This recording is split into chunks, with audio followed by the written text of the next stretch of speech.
Yesu Kristo. Jesus Christ.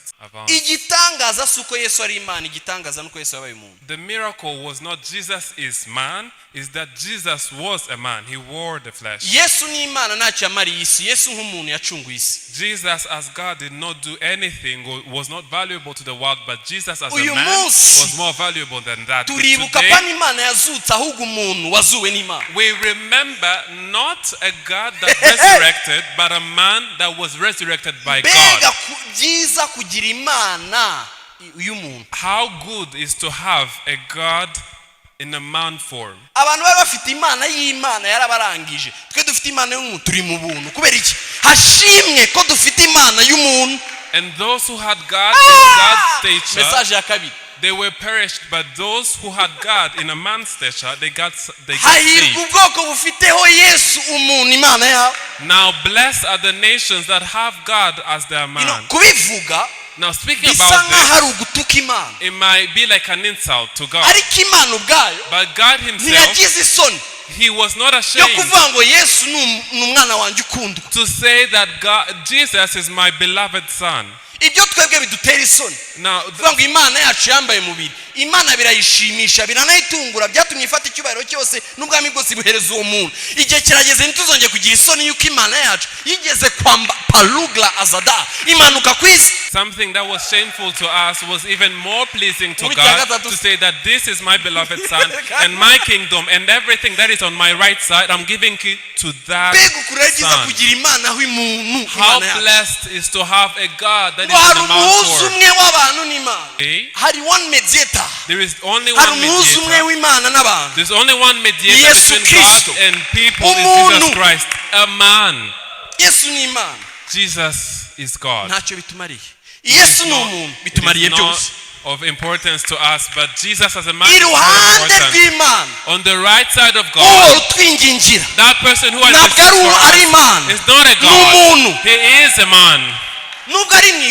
Even though he's in heaven, he knows how it feels to be like a man like you, a person like you.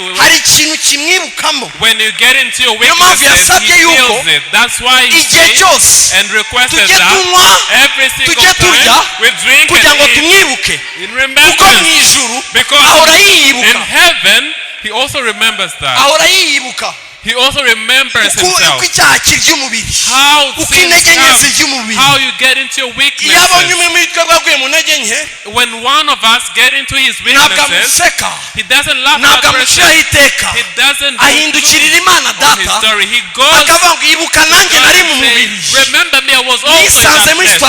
And I found myself in that situation, but I conquered. Now my record of conquering is not for me. I put that on them and they believed me, and I also equal that in their righteousness, and my righteousness forgives them. Ariko waza ku cyumweru ukumva kubaho kw'Imana. Hari umuntu imbere y'Imana apana Imana. Hari umuntu imbere y'Imana uri muragusabira uri kukwingingira. That's why you sin, but on Sunday you come because there is someone interceding each and every day and night for you.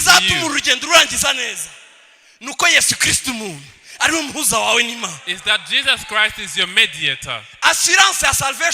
Now the assurance of your salvation, it is not in how I'm righteous. It's because on the right side of God, the person who speaks for me, my lawyer is a person.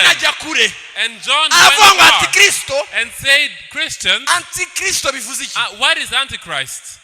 Against Christ. Uri against Christ. Antichrist. Who is the Antichrist? Who is everyone who denies that Jesus came wearing the flesh and became God 100%. The Greeks, they accepted that theology. As long as that person,